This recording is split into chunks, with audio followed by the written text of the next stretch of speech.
வணக்கம். சில நாட்களுக்கு முன்னாடி அமெரிக்காக்கும் வெனின்சுலாக்கும் இடையில ஒரு பதற்றமான சூழ்நிலை இருந்துச்சு. இது உலக அரசியல் மட்டும் சார்ந்தது இல்லை. இதனால crude oil, global market, Indian market இது எல்லாமே இம்பேக்ட் ஆகிற மாதிரி ஒரு வாய்ப்புகளாக இருந்துச்சு. ஸோ இந்த சூழ்நிலைனால நேரடியாக எதாவது பாதிப்பு இருக்கா, இல்லை மறைமுகமாக எதாவது பாதிப்பு இருக்கா, இன்வெஸ்டர்ஸ் எதை கவனிக்கணும் அப்படிங்கிறத இந்த வீடியோவில் நம்ம பார்க்கலாம். ஸோ நம்ம ஃபஸ்ட்டு க்ரூட் ஆயில் ப்ரைஸ்லேருந்து செக் பண்ணலாம். இந்தியா தனது க்ரூட் ஆயில் தேவையிலேருந்து 80% மேலே இம்போர்ட் தான் பண்ணுறாங்க. வெனின்சுலா தான் உலகத்தில் மிகப்பெரிய க்ரூட் ஆயில் ரிசர்வ் வச்சிருக்க நாடாக இருந்துட்டு இருக்காங்க.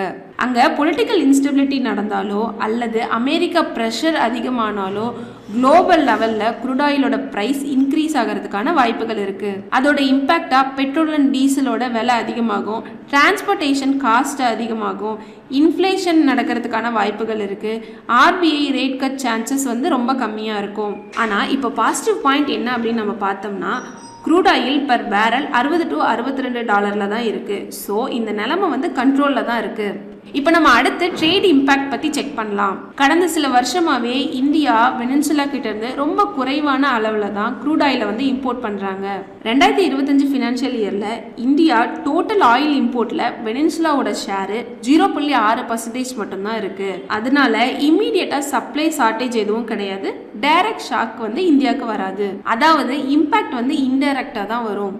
இதனால ஸ்டாக் மார்க்கெட்டில் என்ன இம்பேக்ட் ஏற்படலாம் அப்படிங்கிறத நம்ம பார்க்கலாம். நெகட்டிவ் சினாரியோ என்னன்னா, க்ரூட் ஆயிலோட ப்ரைஸு தொடர்ந்து அதிகமாயிட்டே இருந்துச்சுன்னா, பணவீக்கம் அதிகரிச்சிச்சு அப்படின்னா இது இந்தியன் ஸ்டாக் மார்க்கெட்டில் கரெக்ஷன் ஏற்படுத்துறதுக்கான ஒரு வாய்ப்புகளாக இருக்கலாம். பாசிட்டிவ் அண்ட் நியூட்ரல் சினாரியோ என்ன அப்படின்னா, வெனின்சுலா சிச்சுவேஷன் கண்ட்ரோலில் இருந்துச்சு அப்படின்னா, ஆயில் ப்ரைஸ் ஸ்டேபிளாக இருந்துச்சு அப்படின்னா மார்க்கெட்டு மாட்ரேட்டாக புல்லிஷ் மூவ் கொடுக்கலாம். அதனால மார்க்கெட்டோட ரியாக்ஷன் முழுக்கவுமே ஆயில் ப்ரைஸ் டைரக்ஷனை பொறுத்து தான் இருக்குது.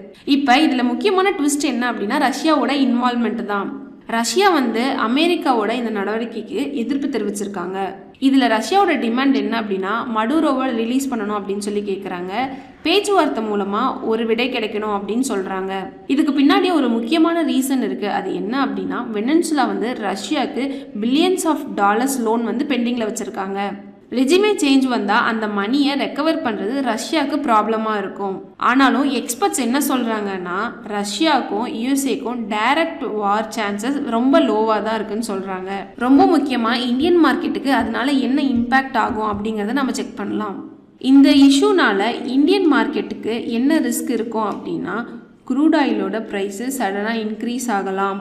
ரஷ்யா யூஎஸோட டென்ஷன் எஸ்கலேட் ஆச்சு அப்படின்னா அது குளோபல் ரிஸ்காக பார்க்கப்படுது. அது வேர்ல்டு மார்க்கெட்டை பாதிச்சிச்சு அப்படின்னா அது நம்மளையும் பாதிக்கிறதுக்கான வாய்ப்புகள் இருக்குது. இதெல்லாம் நடந்துச்சு அப்படின்னா ஆயில் ப்ரைஸ் அதிகமாகலாம், இம்போர்ட் காஸ்ட் அதிகமாகலாம், பணவீக்கம் ஏற்படுறதுக்கான வாய்ப்புகள் இருக்கலாம், மார்க்கெட் வாலட்டிலிட்டி அதிகமாகலாம். ஸோ இதில் குட் நியூஸ் என்ன அப்படின்னா, இந்தியன் எக்கானமி ஃபண்டமெண்டலாக ரொம்ப ஸ்ட்ராங்காக இருக்காங்க.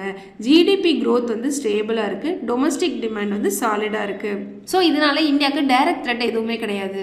ஸோ இன்வெஸ்டர்ஸ் நம்ம என்ன பண்ணலாம் அப்படின்னா, பேனிக் செல்லிங் எதுவும் பண்ண வேண்டாம். க்ரூட் ஆயிலோட மூமெண்ட்டை மட்டும் வாட்ச் பண்ணிகிட்டே இருங்க. ரஷ்யா வெர்சஸ் யூஎஸோட டெவலப்மெண்ட்ஸை ட்ராக் பண்ணிகிட்டே இருங்க. ஸோ ரொம்ப முக்கியமாக இதை நான் நியூஸ் பேஸ்டு அனாலிசிஸ் ரிப்போர்ட்டாக தான் கொடுத்துருக்கேன்.